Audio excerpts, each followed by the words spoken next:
Hey everyone, I'm King. Welcome back to Kingspade channel. So the Juno map had been updated in the game, and now the game is patched with level 130 new content. With the new patch, there are a lot of things going on. As much as I want to talk all about it, but I think it will be best to break it down into several videos. So in this video, let's talk about all of the events that come with this new patch. There are not one, not two, but three events that happening concurrently after the updates. The first one is the Explore Juno event. This is an Odin's Blessing event. The game didn't give the players any heads up about this event, so most players do not have their Odin's Blessing, I would guess. Like the usual Odin's Blessing event, you can get event materials by using the Odin's Blessing when killing the monster that is within your level. There are only two event items for this event, the black box and the transmitter. This event item then can be exchanged to various rewards from the event store. Nothing extraordinary, no costume, no cosmetic, just the usual. But I prefer this type of rewards. I used to be a cosmetic collector. I want the latest costume that the game introduces every time previously, but just the easy obtainable one, not the costume that needed top up to get. I would get the monthly Kingdom Pass and get it to level 80 every month without fail, just for the costume and mount, and not so much on the other reward that the Kingdom Pass has.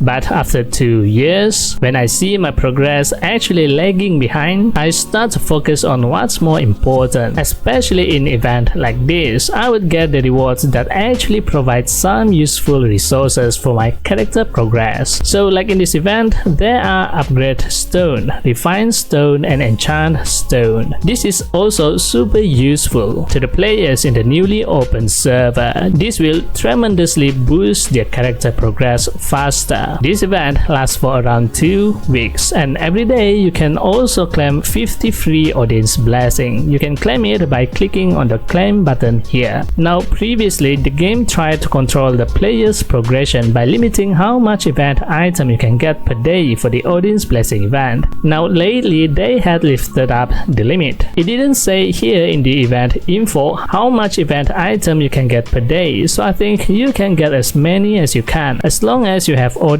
Blessing. Now this is also why I think it is important for the game to inform the players about the event beforehand, especially if it is an Odin's Blessing event, so players actually can prepare and gain the most out of it. But also maybe that is part of the attractiveness of the event. It keeps the players wondering and anticipating for the event. I usually can already know what are the events that are going to be implemented in the SEA server by comparing the events in Taiwan server and also in the Korea server. If I am sure that is the event that's going to be held next, I'm sure to make a video about it. But in this case, it totally slipped out of my radar. I didn't see it coming. Anyway, if you have little Odin's Blessing to be used on this event, the event material can be sold at the exchange center, and you can buy them if you need more at the exchange center. And that leads to the second event, the exchange center debate event. This is also a familiar event to the older players, but this is not the usual time when this event is usually make a comeback to the game. This event is usually, well, exclusively previously an event for the Thanksgiving event, and Thanksgiving is celebrated not until November. Thanksgiving is on November, so this event is out of place, out of time. What should be celebrated in this month, like the past 2 cycles in ROX, is the Mid-Autumn Festival event. If you still remember, the Mid-Autumn Festival event is where players are required to make lantern and release it at the Frontera South Lake and have a chance to get the Fairy Rabbit pad, which is what the Taiwan server and the Korea server are having at the moment, the Mid-Autumn Festival event. It introduces a new costume with the eye-catching butterfly wing back costume. I didn't really care about the wing at first, but I saw some players wear it and it makes me want to get it as well. And there is a new pad that you can get in this event. If you want to know what are the aptitude of this pad and what skill skills it has, stay tuned for the video if the SES server is planning to have this event,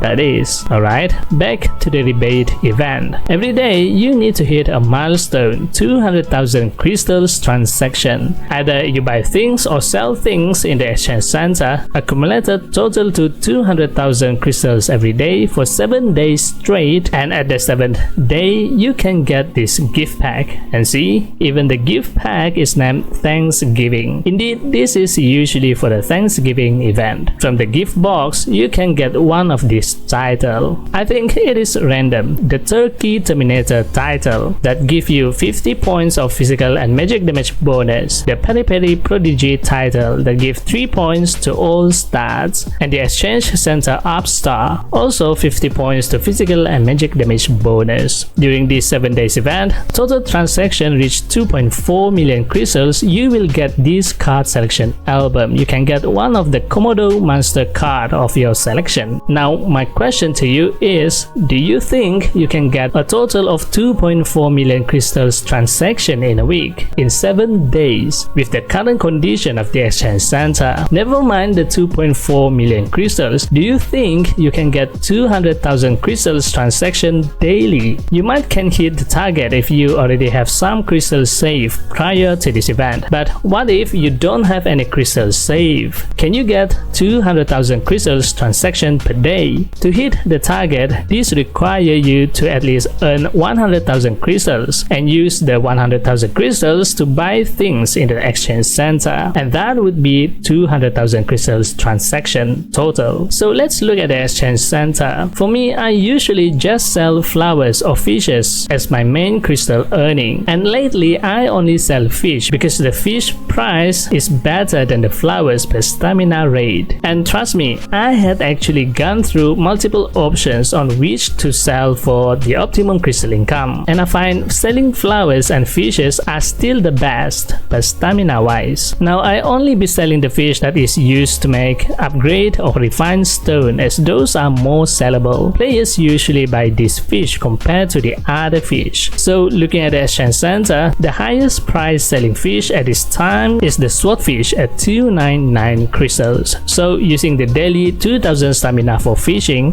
usually has 60 to 70% success rate. Let's say in a good day you have 70% success fishing. So with 2000 stamina, one fishing action requires 10 stamina. So in total you can get 200 fish. But as you know, sometimes you will get different fish than what you want when fishing. With 70% success, you can get 140 fish that you want and sell that to the exchange center. If someone buy it within the day, you will get around 42,000 crystals only. Use that crystals to purchase anything in the exchange center. That is amounting to only 82,000 crystals total transaction. That is not even half of the required target that is set for the event. So I ask you again, can you get 200,000 crystals total transaction in the exchange center daily? Well, you can try a bunch of things like sell other things that is in your backpack or in your warehouse, and hopefully it sell. If 200,000 crystals is difficult, let alone 2.4 millions in 7 days. I think this event is difficult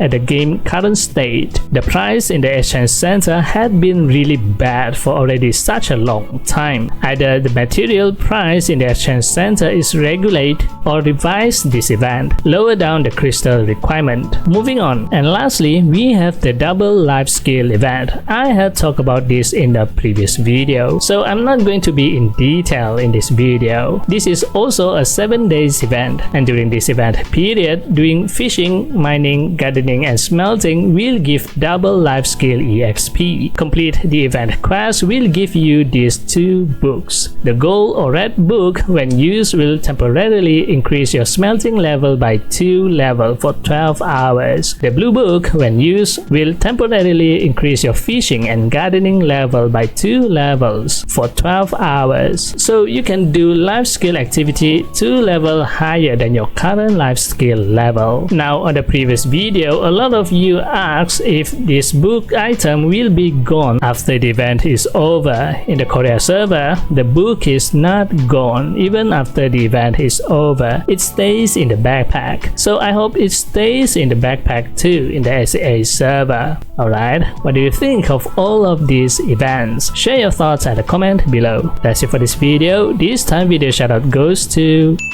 Thank you for always supporting me and this channel. If you like this video, give it a thumbs up and hit the subscribe button. And also don't forget to turn on the notification bell so you'll be notified whenever I upload a new video. Thanks for watching and I'll see you on the next video. And as always, happy playing. Bye bye.